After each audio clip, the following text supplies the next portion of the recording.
जय महाकाली, हर महादेव, जय गुरुदेव। साधकों, आप सभी का स्वागत है। एक लंबे अरसे के बाद आप सभी का स्वागत है आपके अपने चैनल तंत्र सिद्धि संस्थान में। 2 सतचंडी महायज्ञ थे, इस कारण से इतना समय विलंब हुआ। आशा करता हूँ कि आगे से ऐसा कुछ नहीं हो पाएगा। देखिए, आज हम आपको एक भूतनी साधना के बारे में जानकारी देने आए हैं। देखिए, मनुष्य की कल्पना का एक निश्चित दायरा होता है जिसके आगे वह सोच भी नहीं सकता है, और तर्क बुद्धि उनको स्वज्ञान से आगे कुछ स्वीकार करने के लिए हमेशा रोक लगा देती है। लेकिन आज के आधुनिक युग में वैज्ञानिक परीक्षण में भी ऐसे कई तथ्य सामने आए हैं जिसके माध्यम से यह सिद्ध होता है कि मनुष्य की गति सिर्फ जन्म लेने से लेकर मृत्यु तक की यात्रा मात्र नहीं है, वरन मृत्यु तो एक पड़ाव मात्र ही है। मनुष्य मृत्यु के समय शरीर त्यागने के बाद कोई विविध योनि को धारण करता है जिसके विविध नाम और उपनाम दिए जाते हैं। भले ही आज का विज्ञान उसके अस्तित्व पर अभी भी शोध कर रहा हो, लेकिन प्राचीन ऋषि मुनियों ने इस विषय पर सैकड़ों हजारों साल पहले ही अत्यंत ही प्रगाढ़ अन्वेषण करके अत्यधिक विस्मय युक्त जानकारी जनमानस को प्रदान की थी। मनुष्य की मृत्यु के बाद उसकी निश्चय ही कार्मिक गति होती है तथा इसी क्रम में विविध प्रकार की योनि उसे प्राप्त होती हैं या उसका पुनर्जन्म होता है। इसके भी कई भेद बताए गए थे, लेकिन जो प्रचलित है वह यह है कि वह योनि है भूत, प्रेत, पिशाच, राक्षस या ब्रह्म राक्षस आदि की, जो कि कर्मजन्य होते हैं। यह विषय अत्यंत ही बृहद है। यहां पर हम चर्चा करेंगे तंत्र में इनसे जुड़ी हुई प्रक्रिया की। देखिए, विविध योनियों से संबंधित विविध प्रकार के प्रयोग तंत्र में प्राप्त होते हैं, जिसमें साधनाओं के माध्यम से विविध प्रकार के कार्य इन इतर योनियों से करवाए जाते हैं। लेकिन यह साधनाएं दिखने में जितनी सहज लगती हैं उतनी सहज होती नहीं है।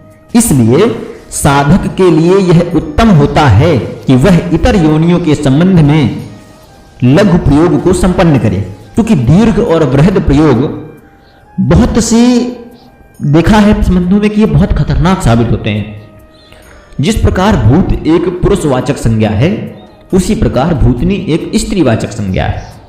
वस्तुतः यह भ्रम ही है कि भूतनियां डरावनी होती हैं तथा कुरूप होती हैं, वरन सत्य तो यह है कि भूतनी का स्वरूप भी उसी प्रकार से होता है जिस प्रकार से एक सामान्य लौकिक स्त्री का, उसमें भी सुंदरता तथा माधुर्य व्याप्त होता है।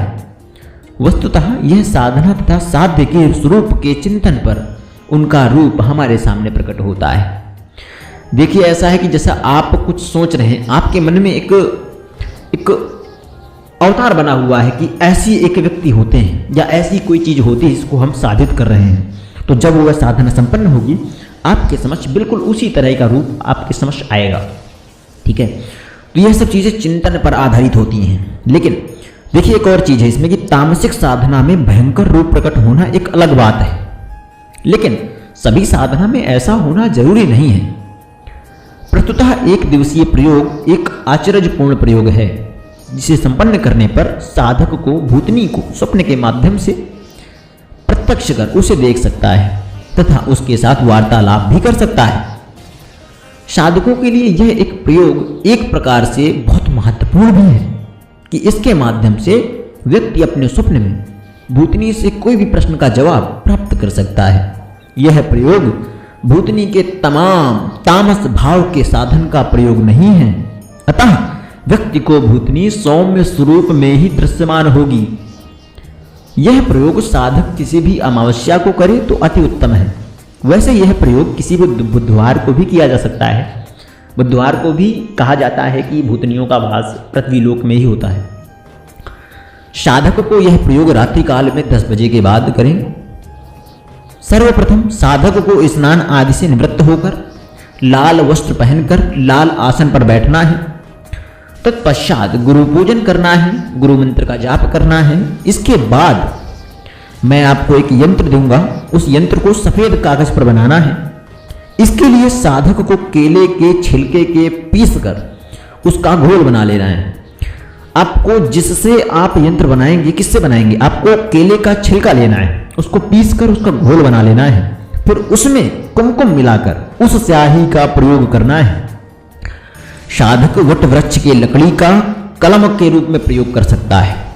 ठीक है, तो केले का छिलका लेकर उसका घोल बनाकर, कुमकुम का घोल बनाकर वो घोल बना ले लेप।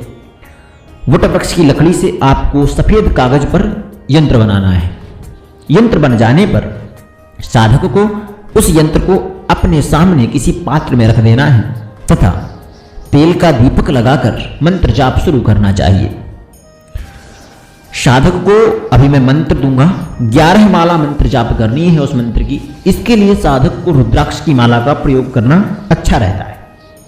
देखिए मंत्र है, मंत्र पहले मैं बता देता हूं। ब्रह्म ब्रह्म ब्रह्म भूतेश्वरी ब्रह्म ब्रह्म ब्रह्म फट, यह मंत्र है। आपके सामने भी लिख दूंगा या तो डिस्क्रिप्शन पर आप लिख जाएगा, आप देख लीजिएगा। देखिए मंत्र जब पूर्ण होने पर जल रहे दीपक से उस यंत्र को जला देना है। ठीक है, यंत्र की जो भस्म बनेगी उस भस्म से ललाट पर तिलक करना है तथा 3 बार फिर से इसी मंत्र का जाप करना है। ब्रह्म ब्रह्म ब्रह्म भूतेश्वरी ब्रह्म ब्रह्म ब्रह्म फट। इसके बाद साधक अपने मन में जो भी प्रश्न लेकर उस साधना को करने के लिए बैठा है, उस प्रश्न का भी 3 बार उच्चारण करना है मन में, तत्पश्चात सो जाना है। साधक को रात्रि काल में भूतनी स्वप्न में दर्शन देती है तथा उसने प्रश्न का, पूछे गए प्रश्न का जवाब भी देती है। जवाब मिलने पर साधक की नींद अकस्मात ही खुल जाती है। उस समय प्राप्त जवाब को लिख लेना चाहिए, अन्यथा बहुत संभावना रहती है कि सुबह जब आप जगेंगे तो आप उस जवाब को भूल जाएंगे। इसीलिए आपकी नींद खुलती है, जब आपको प्रश्न का उत्तर मिलेगा आपको अकस्मात एक चौंकने सा आभास होगा और आपकी नींद खुल जाएगी।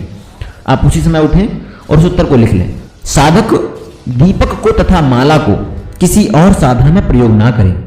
कैसा, आपने रुद्राक्ष की माला का प्रयोग किया था, उसको किसी भी अन्य माला में जपने के लिए प्रयोग ना करें, क्योंकि यह भूतनी साधना थी और अन्य साधनाएं रुष्ट हो सकती हैं, आपका बहुत अनर्थ हो सकता है। जिस दीपक का प्रयोग आपने जलाया है उसको भी प्रयोग मत करें। हाँ, लेकिन दोबारा आप इसी साधना को अगर प्रयोग करना चाहते हैं, इसी मंत्र को जपना चाहते हैं, तो आप उसका यूज कर सकते हैं। एक और चीज, जिस पात्र में यंत्र रखा गया है उसको भी धो लेना चाहिए, उसका भी उपयोग किया जा सकता है। और हाँ, यंत्र की अगर राख बची हुई है तो उस राख को तथा जिस लकड़ी से यंत्र का अंकन किया था, बनाया था, उस लकड़ी को भी साधक प्रवाहित कर दे, घर पे कुछ मत रखे। साधक दूसरे दिन सुबह उठकर उस तिलक को चेहरा धोकर हटा सकता है, लेकिन तिलक को सुबह तक रखना जरूरी है। कई बार ऐसा होता है कि तिलक रात्रि में अगर आप रफ कर देते हैं या साफ कर देते हैं, मुंह धुल लेते हैं, कई बार ये बीमारी का कारण बन जाता है, तो ऐसा मत करिएगा। ठीक है, देखिए हम आपको यंत्र भी आपके समक्ष, आपके सामने दिखा देंगे यंत्र कैसा बनेगा। आपको मंत्र सामने दिख रहा होगा, आपको यंत्र सामने दिख रहा होगा। जैसा मैंने बताया है आपको उसी प्रकार से इस मंत्र को जाप करना है। और आप अगर कोई करें तो आप इसका अनुभव जरूर लिखें। यह मैंने 4 से 5 लोगों से भी करवाया हुआ है और उनको अनुभव हुए हैं, उनके प्रश्नों के उत्तर मिले हैं। आशा करता हूं कि आपको छोटा सा प्रयोग पूर्णतः समझ में आ गया होगा। हाँ, यह आज मैंने इसलिए बना दिया ताकि मैं आपको लोगों को बता सकूं कि मैं वापस से चैनल पर एक्टिव हो गया हूं और आपको अब से रोज वीडियो मिलेगी। और अब हम बहुत सारी अच्छी अच्छी वीडियो भी आपके लेकर आएंगे, बहुत ज्ञानवर्धक जानकारी वाली वीडियो लेकर आएंगे, बहुत चीज़ों का गूढ़ ज्ञान भी आपको देंगे। ठीक है, तो इसी आशा के साथ कि आप सभी प्रकार से स्वस्थ होंगे और आपका समस्त क्रियाएं कार्य सही से चल रहे होंगे। आप सभी को इसी आशीर्वाद के साथ छोड़कर जाता हूं कि आप जिस भी उद्देश्य से, जिस भी संकल्प से, जिस भी सात्विक संकल्प से किसी भी साधना को करने बैठेंगे तो आपकी वो साधना संपूर्ण होगी। आशा करता हूं कि सभी प्रसन्न होंगे, सभी प्रसन्नचित होंगे। इसी आशीर्वाद के साथ आपसे विदा मांगता हूं। मुझे आज्ञा दीजिए। जय महाकाली, हर हर महादेव, जय गुरुदेव।